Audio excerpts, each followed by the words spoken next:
Hi guys, welcome to my channel. For those of you who haven't met me before, my name is Nicole and I am from The Little Craft House. If you are new around here and want to get into jewelry making, specifically earrings with polymer clay, then you've come to the right place. I've been making and teaching polymer clay jewelry for quite a few years now, so I thought it was about time that I did a tutorial that you guys can refer back to just for the basic stuff. So if you're getting started, you want to learn all those basic things, then this is the tutorial for you. So slab making is a great way just to get you started. This will cover a whole bunch of basics, the tools that you need, the clay that you need. I'm going to show you two different versions of the rip and tear technique. That's probably one of the most simplest, but it looks awesome. So we're going to do two of those, and then we are going to do a really simple cane, and then we're going to do that as a tiled cane slab. So stick around, stay with me, let's get into it, and let's have some fun. So let's start with the basics. What is a slab? Well, to put it simply, it is just a flat piece of clay that has been decorated and is then cut into components for you to make your jewelry. So you can go either really simple or super intricate with your designs. As you progress with your skills, you're going to be able to add elements such as pigment powders and textures and inks and paint, and just the list goes on. But today we're just going to start with the basics and just do some really simple slabs. This one here that I'm demoing, I did for Instagram a few weeks back. This is the rip and tear technique, which we are going to explore a little bit more in just a moment. So the basic tools that you're going to need for today is an acrylic roller, a flexi blade or tissue blade, a scalpel or hobby knife, a dotting tool or ball-tipped tool, a range of clay, and a thickness guide. So this is the slab square that we sell in our store, and it's just going to be to keep the thickness levels of your clay even. You can also use pop sticks or something else that you're able to put on both sides of the clay. Next, we need to choose our cutters. So I've got quite a wide variety of cutters in my own personal collection, and in store we sell them as the 3D printed, which are these coloured ones, and also metal cutters. I have a few of my favourites that I pick from all the time, so I'm going to choose those today to work with. Okay, so these are the cutters that I've chosen to use. The circle is going to be my main feature piece, and I haven't quite decided yet whether to use this one as my topper or this one. So we'll see how we go for spacing and sizing. I've also got a circle cutter here as well. So I always like to have a little circle cutter on hand, and I'll tell you why afterwards once we've made our slabs. So you're probably wondering how much clay you need when making your earrings and your slabs. Well, I've got here a 48-gram block of souffle. So all the Sculpey blocks come in a block like this, and they have divided into fours. So we're just going to start with one of the quarters, and we're going to go from there. So this white piece here is going to be our base. So what we need to do is get it nice and conditioned and nice and soft so that it's easy to work with. And then we're going to roll it out to a nice flat piece to be our base. It's always a good idea to check your cutters then against that base piece to make sure that they fit on, because if you need to add a little bit extra clay to make your base a little bit bigger, then you can do that. But after we add a few things on top and roll it out again, it will stretch just a little bit. So I mentioned before about having a thickness guide. This is going to keep the level of your clay consistent and not have little wavy bits or one end going thinner, one end going thicker. Yeah, this just keeps it even and allows us to have that nice flat base. Okay, so I'm just going to check that my cutters will fit on. The two circles fit nicely next to each other. I might have to squeeze in the top part, but we'll work that out when I get to the end. I'm sure there'll be enough space. So the first method that we're going to do today is the rip and tear technique. This one's really super simple. It's what I teach in my class all the time because it's a really nice, easy one to start with. So just get your clay nice and soft and conditioned, and then we want to roll the pieces down quite thin. So if you've got a pasta machine or a clay conditioner, you can use that on the smallest setting to get it nice and thin, which I've done there. Otherwise, you can just use your roller, your rolling pin. That works really well as well, and sometimes I find that you can get it thinner. If it tears a little bit, it doesn't really matter. That's really the beauty of working with polymer clay, is that it doesn't have to be perfect, and until you've really pressed it on and then baked it, you can change it around. And then even if you absolutely hate what you've made, you can just smush it all up and just start again. I have quite a few little videos over on Instagram showing ways that you can use your scraps and how to blend and make new colours with those scraps. So once it's smushed together, we don't throw it away. Keep hold of it because we can use it for a whole bunch of other things later. Okay, so once we've got our pieces nice and thin, we're going to start getting ready to work on our original base. So I've popped that on a little bit of baking paper. It just makes it a little bit easier to move it around if you need to. Sometimes I find that I put my pieces on the same angle all the time, so by being able to move it freely just helps to not have the pieces all in the same direction. Right, so the rip and tear technique is exactly that. We're just getting our clay and ripping and tearing little pieces off and just pushing them onto the piece of clay. Now, the clay will adhere to each other without needing any sort of clay adhesive. If you're using bigger, more 3D pieces that are heavy, you may need something like that. But doing this technique, it's just as simple as pushing it on and it's going to adhere together.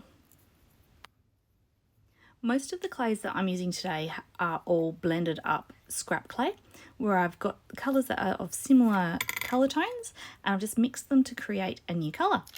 So this purpley colour that I'm working with here is super soft and sticky, and I think what happened was I blended some Sculpey 3 in with it, and this past week has been really hot here, so the heat is not good with the clay because it does make it go soft and sticky. So I'm having a little trouble getting it off my fingers and onto that clay. But that is one thing that the really super soft clays are good for, is popping it on top. So just make sure that you use a really good clay for your base. So I've used Soufflé. You could use Primo or Fimo or Cernet, even Pardo. They are all great clays to use,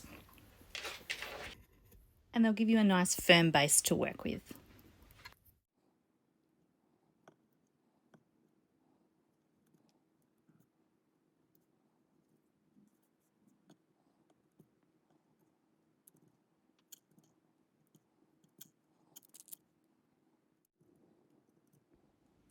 I decided to add a little bit of apricot onto here as well, just because it looked like it just needed something. So we went with this peachy apricot-y colour.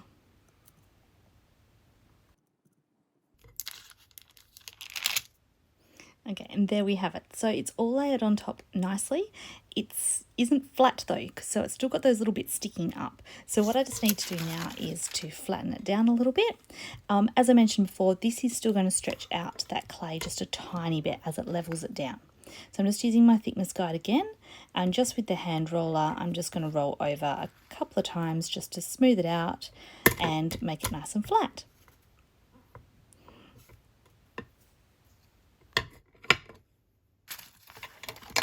Okay, so as an additional extra, if you want to, if you've got a bowl tool handy, you can use that just to dot some texture into your clay. So I've just picked out one colour here, and I'm just adding in some little dents just to give it that little bit of texture and a little bit of interest to the piece.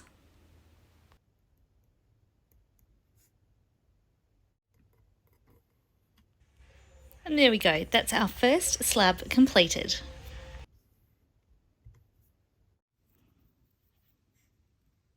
So time to cut the pieces. I'm going to line up my circles to be as close to the edge as I can, just giving an even push down and a little wiggle. That helps to separate the clay from the cutter. Always takes me ages to get them lined up perfectly. There we go. I'm trying to leave gap to make sure I've got enough space to do the toppers. I don't think that one's going to fit, so we're going to go with the oval one instead.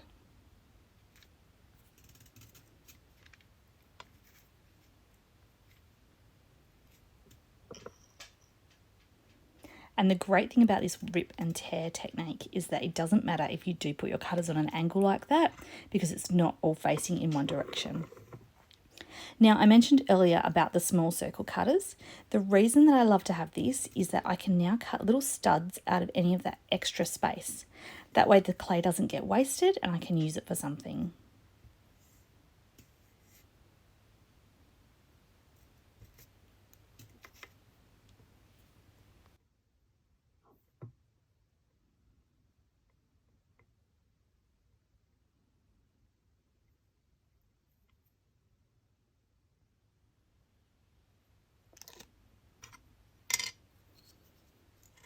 Okay, so I'm just going to use my flexi blade to scrape underneath the polymer clay. That will just help to separate it from the tile, and it keeps it more in shape than if you try and like pick at it from a corner. It just keeps it without distorting it.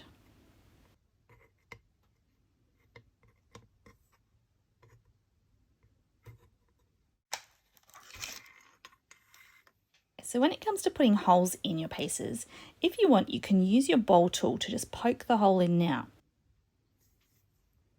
I do find though sometimes this can distort your shape a little bit, so I prefer to drill after I've baked, and I just use a really small drill bit on my electric drill for that. Okay, slab number 2. So I've got my piece here of turquoise granite clay. I'm just going to condition this and get that nice and flat to be my base.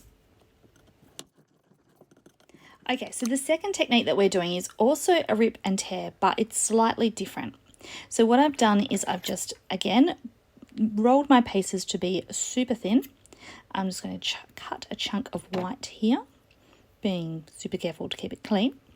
And with some black, I am just going to roll this down into a little snake, as thin as I can before it starts to break apart.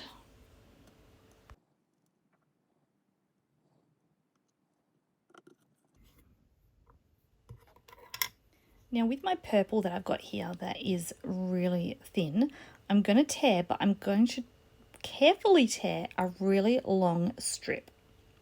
This can take a little bit of practice, and if your clay is too soft and sticky, it generally doesn't work. And then I'm just going to place these, I'm going to call them ribbons, onto my clay base. And so that base was rolled out to that sort of 3mm thickness again, using those thickness guides.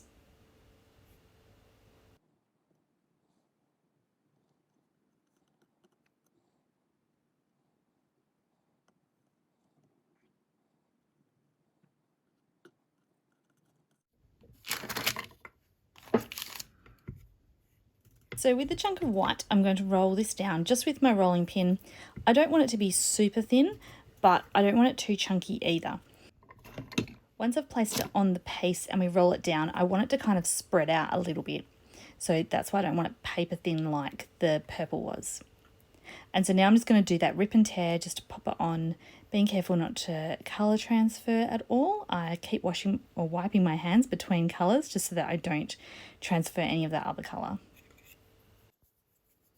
Okay, I'm going to grab that black snake and I'm just going to cut off some really teeny tiny little dots. And I'm just going to layer these onto my white pieces.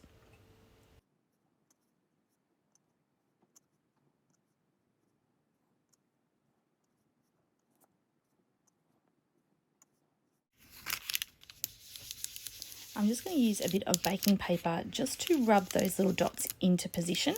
If you go straight with your rolling pin on top, sometimes the rolling pin will grab the little dots and move them into places that you don't want them. So I just find that this works well to start with. Next, I'm going to grab some Cernit Metallic Gold. Now, I know this looks gross, but it's actually a beautiful colour. It's just that the pack is super soft and sticky because it's really, really fresh. So I just like to scrape off little tiny bits and just use those bits at a time, rather than using a big chunk of it. So I'm just going to roll it down into another little snake, and then using my knife, I'm just going to cut some little tiny pieces off again.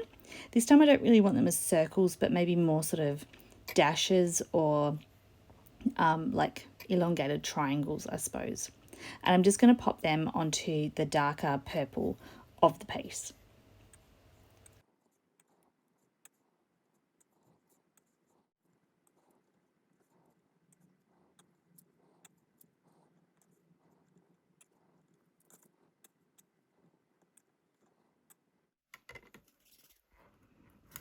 So again, just rolling the piece nice and flat, and as you see, as I rolled it down then, it did stretch out just a little bit more, which is good because it means I can get more shapes cut out of it.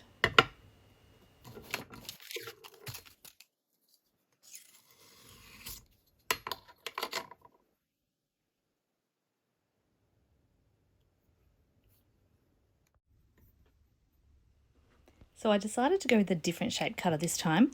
I decided to go with this long arch. I quite like this shape, but I don't think that it's going to fit on with the topper pieces. So I'm just going to make it a bit shorter. I'll leave the bottom overhanging. Just push down my pieces here. And I'm just going to use the knife in a minute to trim off the bottom to make it even. And I'm just going to use the circles this time as the toppers.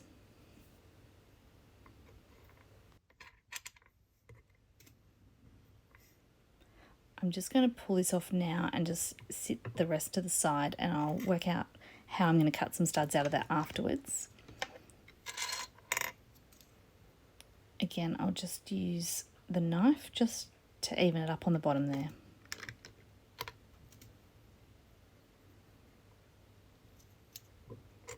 And again, keeping the scraps because they will come in useful for something.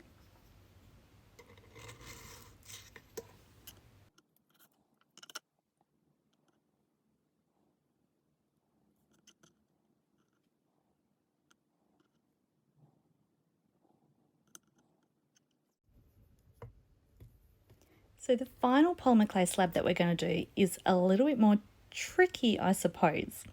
What I need is 9 colours. Missing a few here. Each one of these are blended scraps, so they are not straight out of the packet colours.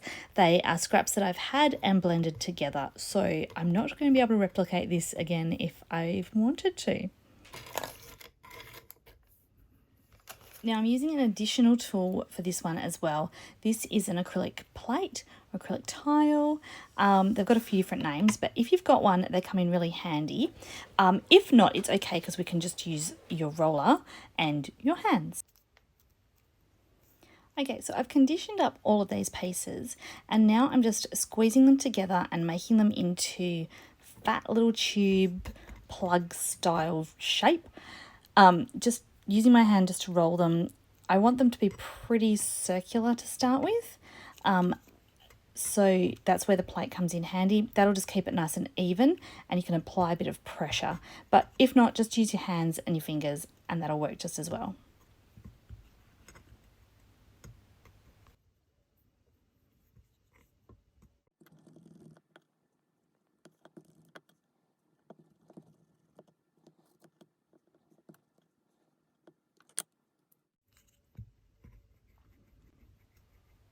And once they're all done, I'm just going to move them all to the side. I didn't mention before, I also need a contrasting colour. So I've decided to go with ivory. I had a piece of that in a pack, so I'm going to use that one. Just, again, conditioning it down. And then I am going to pop this one through my pasta machine because I want it to be that super thin thickness again. See, nice and paper thin. So then what I'm going to do is get each of my little tubes of clay, and I'm just going to roll them in that ivory colour. Now, it doesn't have to be perfect. Yeah, it really doesn't have to be, just as long as it covers around the majority of it. Squeeze it on so that you've got no air in there. Smooth out any air bubbles and close the gap if you can.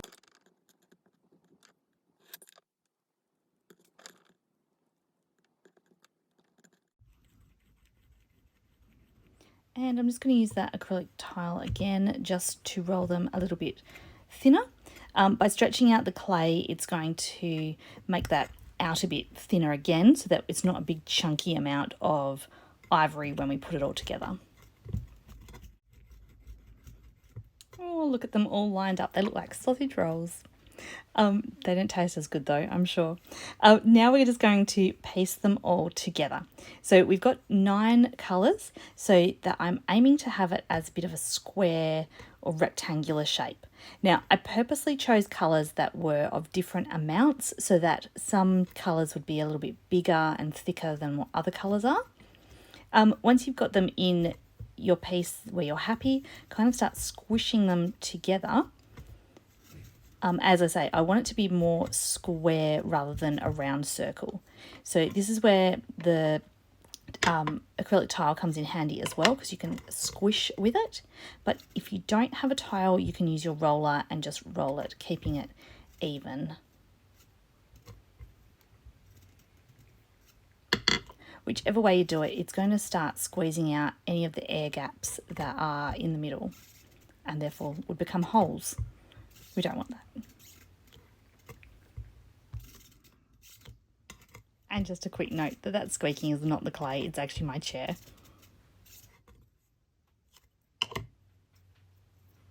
All right, there we have it. One big squarey rectangular shape. Now, if you wanted to, you could continue to squeeze it and make it go smaller, and then you could reduce it right down to this size here. That's one I did previously. But I'm not going to do that today. I want it to be nice and big. So we're going to take our knife again and make a slice in it. The first slice never really works out right. It's always the one that's got all the bits and air bubbles and things. But it is starting to look really good. There we go. Just even it up a little bit. If you're finding that your clay is squishing as you're cutting it, you can always pop it in the fridge for a few minutes to cool it down. Otherwise, just leave it on your bench, walk away and come back later and it won't squish as much. There we go. So beautiful thin slices of this. Oh, I love it.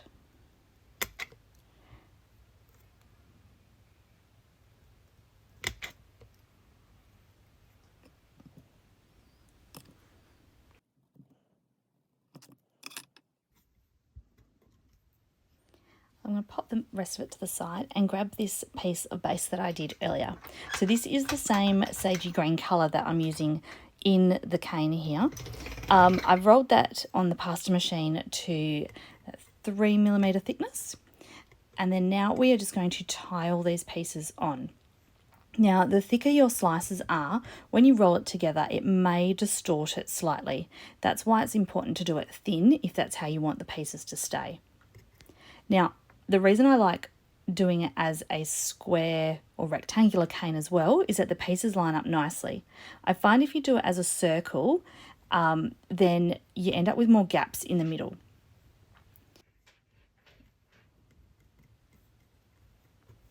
Okay, so once you've got your pieces tiled together nicely, we're just going to grab the roller and very gently roll over the top of it just to bind it all together. So it's going to squish it slightly, but that's going to push those pieces together and it's going to line up nicely. Now, before I said I rolled my base to 3mm, I didn't. I rolled it a little bit thinner so that way when the pieces were on top, then that way it can roll down to the 3mm thickness without it distorting too much. Does that make sense? Anyway, I'm just grabbing a bit of the scrap from that first piece that I cut off and I'm just going to fill that hole in the middle there. Just putting the little bit of ivory bit in and that way it won't be as noticeable.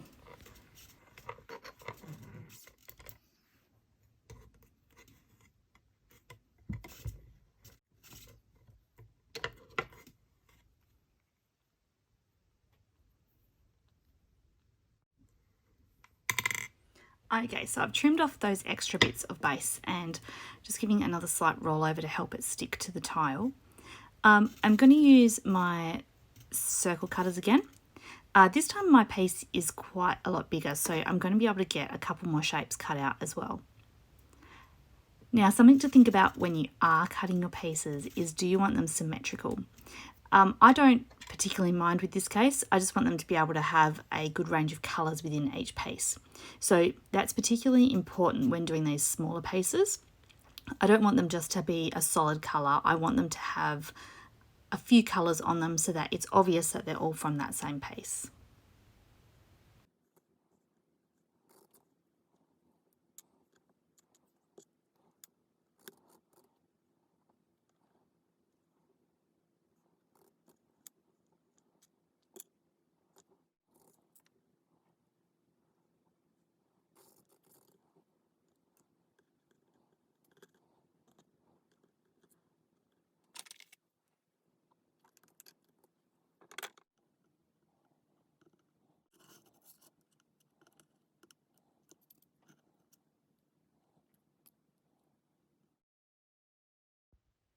Now, I just thought I would quickly share this one with you as well. This is pretty much the same as we just did, but I did this one for Instagram the other day using the blue colours. So I just thought I would share it with you just to show you, so you can see it in a different colourway, because this one really is quite effective and looks really good. I also only used 5 colours for this one, so instead of making it like a square, I brought it down to being a triangular sort of shape, which ended up making it look kind of like leaves, which I actually think would be really cool to use just by themselves. But when it comes to layering them on the sheet, then I just sort of top and tailed them. So I wasn't planning on showing finishing of these pieces, but I figured you guys have come this far with me, so I'll just do a quick little overview. Finishing could have a whole video of itself, which I will get to one day. So yeah, they've all been baked, they've come out, and now I'm just sanding them. So my preference to sand is using my Dremel drill with the soft buffing tool. Actually, I should say attachment, not tool. You can use a very fine grit sandpaper, but the choice is up to you. This is my preference, and it's just what I like to do, just to smooth around the edges and take off any of those rough bits. Same as when it comes to the holes, I use my drill. As mentioned earlier, you could have used the little poking tool, but this is where I just like to use my drill for a nice clean hole.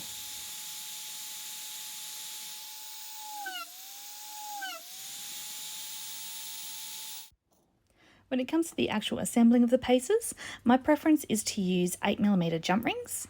I like to coordinate the colours, so these ones have got the black jump rings, and with the pinky ones there, I'm going to use the silver jump rings.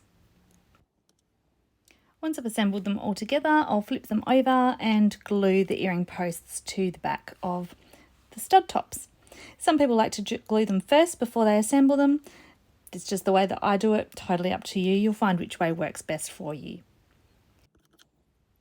When it comes to the glue, there are a few different ones that you can choose to use.